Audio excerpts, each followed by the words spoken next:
దేవుని భయం అంటే రాసి పెట్టుకోండి ఈ మాట కూడా. దేవుని భయం, what is meant by the fear of God? దేవుని భయం అంటే ఏంటో తెలుసా? దేవుని భయం అంటే ఏంటో తెలుసా? God is judge. దేవుడు న్యాయాధిపతి. ఆయనకు విరోధంగా నేనే తప్పు చేసినా ఆయన ఏం చేస్తాడు? శిక్షిస్తాడు. ఆయనకు విరోధంగా నేనే తప్పు చేసినా శిక్షిస్తాడు. ఆ భయము మనలో ఉంటే ఎంత బాగా జీవిస్తామో.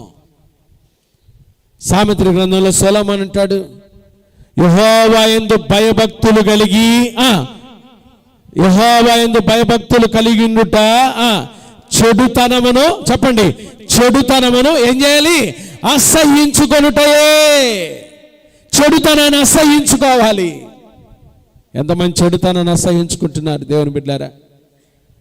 విశ్వాసులను చెప్పుకుంటా ఇంకా రోతలో జీవిస్తున్న వారులారా, ఇంకా మురికిని తెచ్చుకొని బ్రతుకుతున్న వారులారా, దేవుని భయం ఉందా?